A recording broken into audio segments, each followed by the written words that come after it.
work, and everything's fine. The Republican gubernatorial primary gets testy. I believe it's hypocritical. Sounds like he's whining, but I stay on him. No attack ads by or against Democratic candidate Geoff Young ignored by frontrunner Jack Conway, but he gets his chance to speak to voters this morning, plus why the Loretta Lynch confirmation signals a victory for Mitch McConnell. And good morning and welcome to the Powers That Be. We began this morning with that 2015 race for Kentucky governor, going one-on-one with all the candidates. Each of the Republicans have appeared already on this program. It's now time for the Democrats, and joining us to talk about that, first off, Democratic candidate Geoff Young is with us. Welcome to the Powers That Be. Thank you, Joe. And I take it up to this point, you haven't had a lot of these kind of opportunities with Jack Conway being the presumptive nominee for the Democratic Party. What has been your biggest challenge so far in your campaign? Well, Jack doesn't like to appear in the same room with me. Why is that? He's afraid to debate me on the issues. I'm the issues guy. Jack is all about glamour and money. And I'm about representing the interests of Kentucky's Democratic voters and all of the people of Kentucky if I am elected governor. I'm going to ask the support for those questions here in a minute. Let's talk first about some news perhaps developing in the next couple of days here. You're going to be in a courtroom on Monday. Tell me what's going on and what you hope happens. Well, I had to sue Jack Conway, Governor Beshear, Allison Lundergan Grimes, Patrick Hughes, the current chair of the Kentucky Democratic Party, and Dan Logston, the immediate past chair. I didn't want to sue them, but they were rigging the election, the primary. They were rigging the primary, and I had to take it to court because their defense, you wouldn't believe this, their defense is basically, that's fine. They're allowed to do that. It's an internal party matter. Now, my contention is that if it affects voters, it's not fine. And so you're saying, obviously... I'm saying it's illegal. I'm saying it's fraud, it's conspiracy. What have they done? Because obviously they haven't prevented you from appearing on the ballot. You're going to be on the ballot on May 19th, correct? Correct. Jack Conway is the only other Democratic candidate on that ballot. So right. You have an equal chance to get votes at that point. So how is the Democratic Party rigging an election if their people are allowed to vote for you? They held a, quote, unity press conference at the Democratic Party headquarters in Frankfurt on February 9th. I wasn't invited, but I went anyway. And I met Patrick Hughes, the new chairman, for the first time there. Asked him to have as many minutes as Jack Conway to speak to the Democrats and media who were there. He refused. He was interested in expressing unity with Jack Conway. He said to a reporter that day, Jack Conway is going to be the nominee of the Kentucky Democratic Party. That's illegal. Why is that illegal? It's not just unethical, but the bylaws of the Kentucky Democratic Party say that the party shall not endorse any candidate until after the primary. Plain and simple. What they should be doing is arranging debates all over Kentucky between Jack and myself, allowing us to get the issues out there and to present directly to Democratic voters which of us is going to make the best governor and which of us has the best chance of beating whichever Republican they nominate. I can often hear the viewers as they're watching at home sort of in my imagination of what they're saying. Oh, fuck you. And some certainly are saying right now, well, that's darn straight. You're talking about what you think, asshole. I'm giving you a chance to speak about it here this morning. Right. At the same time, I can hear perhaps the majority of Democrats as my guest to say, why allow this person, this mouthpiece? He has no chance of winning. Oh, boy. Did you come up with that thought out of your big ass head? Or to kind of poke at the a nominee, and why do anything? Why should the Democratic Party do anything at all that's going to jeopardize their chances of being able to hold on to the governor's bench? Because they're legally required to. The bylaws require it. And if a party official, in this case 5 party officials, the most powerful Democrats in Kentucky, decide they're going to violate critical party bylaws, that becomes illegal. They become liable for a civil lawsuit and possible criminal penalties. What is your remedy? What do you want the judge to order? Well, first I want the judge to dismiss to throw away their motions to dismiss, throw them out. I'm not an attorney, but Allison filed one motion to dismiss, and the four men filed a second one. They were pathetic. Their argument was primary elections don't have to be free and fair. Kentucky Constitution says all elections shall be free and fair. Well, they found a 1904 case in Kentucky, 111 years ago, saying that primary elections are not really elections. They're not netting contests. Or what are they?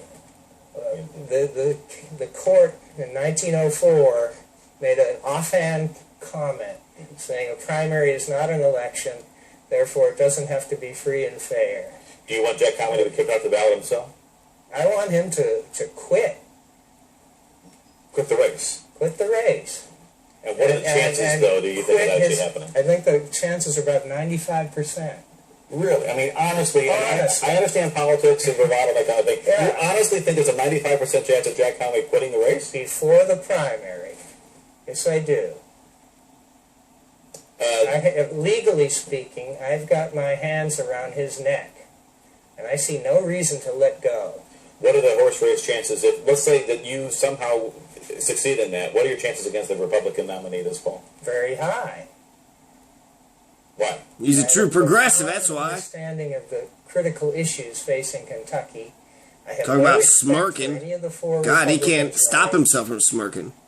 And I'll just rip him up in debates. Does Jack Conway? Do you agree with Jack Conway on the issues?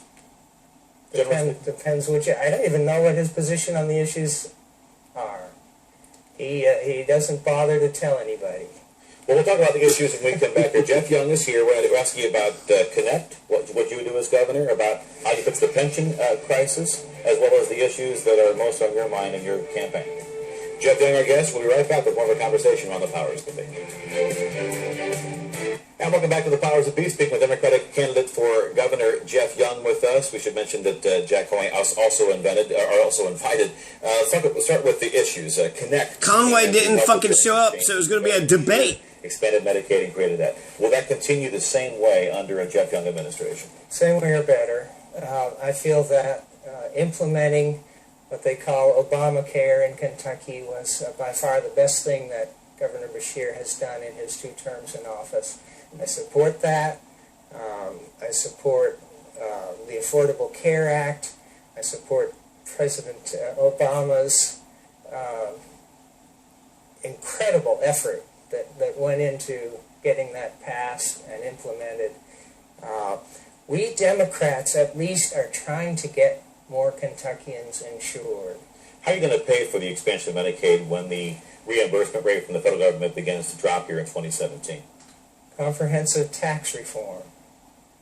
Meaning? In Kentucky. What does that mean? Does that mean, I'm going to guess here, because you're more of the progressive candidate, right. You're talking about increasing taxes on the wealthiest and decreasing those on the poorest. You got it. Okay, well there you go. So we solved that issue then. Governor Mark Dayton of Minnesota did something very similar. All he had to do was raise the state tax rate, income tax rate on the very richest and most powerful citizens from 6% to 9%. Problem solved, Joe. Pension shortfall, which of course is building as we speak here by the interest. Right. How do you solve that? Same answer. Higher taxes. Tax the rich. Reduce taxes on working poor. And you I would seriously consider eliminating the Kentucky sales tax completely. Sales taxes are regressive. And if we have a more progressive income tax structure, we may not need a sales tax. What does that do to the business climate and environment as far as the companies that are already balking at the taxes they're paying as we speak? I'm talking about individuals. Right. Well, that's true. As far as, and it will. Do you think? How do you think this will affect the business climate of Kentucky by your plan? It's doing wonders for Minnesota.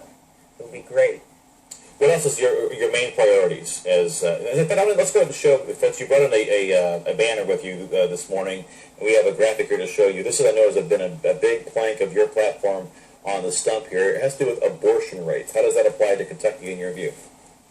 Well, the central point I've been trying to make since 2012, when I first ran for the Kentucky House against Stan Lee in Fayette County, central point is that making all abortions illegal or extremely difficult to obtain does not reduce the abortion rate.